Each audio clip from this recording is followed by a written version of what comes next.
जी अस्सलाम वालेकुम रहमतुल्लाहि व बरकातुहू। मैं एडवोकेट मोहम्मद आसिम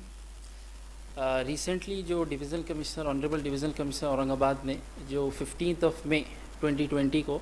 जो एक एब्सोल्यूट लॉकडाउन कंप्लीट लॉकडाउन जो है औरंगाबाद सिटी के अंदर including grocery shops including vegetable vendors जो भी फल फ्रूट की जितने भी दुकान हैं सब ब्लैंकेट बैन जो रखने का जो ऑर्डर किया है एक्सेप्ट जो मेडिकल शॉप्स है उसके अगेंस्ट में मैंने honourable high court bench at Aurangabad यहाँ पर एक रेड पिटिशन फाइल की है। इसमें जो है बहुत सारे लीगल ग्राउंड्स के ऊपर हमने ऑनरेबल डिवीज़नल कमिश्नर के जो एक्ट है जो कंप्लीट प्रोहिबिशन कंप्लीट लॉकडाउन जो किया गया है उसके ऊपर हमने उसको चैलेंज किया है, जिसमें हमारा जो मेन जो हमारे ग्राउंड्स है उसके अंदर ये है कि फंडामेंटल राइट्स जो है सिटीजन्स के इंक्लूडिंग आपका राइट टू लाइफ जिसमें से आप राइट टू फूड इम्प्लाइड है उसका जो वायलेशन है। क्योंकि इस इंस्ट्रक्शन की वजह से इस डायरेक्शन की वजह से हुआ ये है कि जो औरंगाबाद सिटी के जितने भी रेसिडेंट्स हैं उनको जो एक्सेस टू फूड है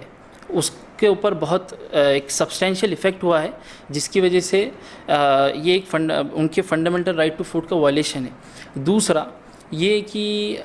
ये जो गाइडलाइंस है दूसरा ये आप समझने की ज़रूरत है कि कोरोना वायरस जो है तो एक डिज़ास्टर बोल के यूनियन गवर्नमेंट ने घोषित की है डिज़ास्टर मैनेजमेंट एक्ट 2005 के अंडर।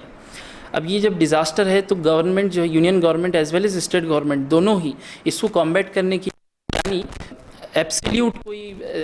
ट्रीटमेंट वगैरह है ही नहीं। इसका एक ही रास्ता है कोरोना का कि आप जो है प्रिवेंशन आप जो है तो सोशल डिस्टेंसिंग मेंटेन रखिए और जो है तो इसके फैलने को रोकिए। दूसरी ये बात कि जो स्टेट डिज़ास्टर मैनेजमेंट एक्ट 2005 है इसके अंदर जो ऑनरेबल कलेक्टर डिस्ट्रिक्ट मजिस्ट्रेट है उनके ऊपर एक बाउंड एंड ड्यूटी है section 30 as well as section 62 के ऊपर इवन हर सबऑर्डिनेट अथॉरिटी के ऊपर कि वो जो गाइडलाइंस है स्टेट गवर्नमेंट के तो पूरा उसका काटेगोर पालन यानी उसका स्ट्रिक्ट इम्प्लीमेंटेशन करे। हालांकि वो दिखता नज़र नहीं आ रहा है क्योंकि डिस्ट्रिक्ट एडमिनिस्ट्रेशन अपने तौर पर कुछ गाइडलाइंस इशू कर रहा है, स्टेट गवर्नमेंट कुछ गाइडलाइन इशू कर रही है, इससे बहुत सारा कन्फ्यूजन हो रहा है। डिस्ट्रिक्ट इन्फॉर्मेशन ऑफिस के ऑफिशियल ट्विटर हैंडल से जो इन्फॉर्मेशन दी है रेसिडेंट्स को कि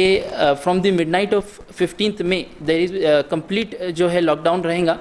उसके अंदर उन्होंने एक चीज़ लिखी है कि एक्सेप्ट मेडिकल शॉप्स ये जो है बाकी के जो शॉप्स है सब ग्रोसरी मिल्क शॉप्स हर चीज़ बंद रहेंगी। तो ये जो क्लासिफिकेशन ऑनरेबल डिवीज़नल कमिश्नर ने किया है ये एक आर्टिफिशियल क्लासिफिकेशन है जो हमें उम्मीद है कि आर्टिकल 14 का जो टेस्ट है कॉन्स्टिट्यूशन का उसको ये पास नहीं करती है।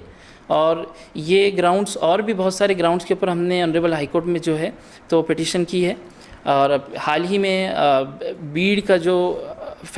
बीड़ में जो वहाँ के ऑनरेबल कलेक्टर ने जो नीडली एप्लीकेशन को जो मैंडेटरी किया था उसके अगेंस्ट में भी पिटिशन किए थे और उसमें अल्हम्दुलिल्लाह जो है ऑनरेबल हाई कोर्ट ने जो है तो उसके अंदर रिलैक्सेशन दिया और ये कहा कि आप 7 से 9:30 ऑड इवन फार्मूले के हिसाब से या आपको जो भी बेहतर दिखता है आप जो है तो चालू रखिए। फ़िज़िकल एक्सेस लोगों का शॉप्स में आप उसको अलाउ कीजिए। 18 तारीख को हम फाइल की है सुबह, इसका सर्कुलेशन अभी ग्रांट नहीं हुआ है।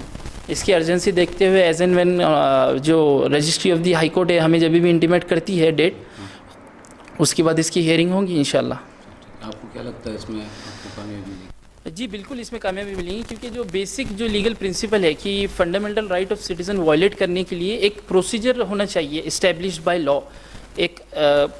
कोई भी चीज़ जो है बैक्ड बाय लॉ होना चाहिए। अब यहाँ पर आप देखेंगे कि ऑनरेबल डिवीज़नल कमिश्नर ने जो निर्देश जो डायरेक्शन इशू किए हैं जो इंस्ट्रक्शन इशू किए वो कोई ऐसा तो प्राइम ऑफिस नहीं दिखता है कि वो कोई लॉ के अकॉर्डेंस किए हैं, क्योंकि कोई अभी तक फॉर्मल ऑर्डर नहीं है, ना ही डिज़ास्टर मैनेजमेंट एक्ट में है ना ही एपिडेमिक डिजीज एक्ट में है। तो इससे यही समझा जा सकता है कि ये सिर्फ एक ओरल इंस्ट्रक्शन है जिससे पिछले 3 से 4 दिनों से औरंगाबाद के शहरियान को सिटीजन्स को जो है तो कम्प्लीटली एसेंशियल सर्विसेज से जो है महरूम रखा गया है।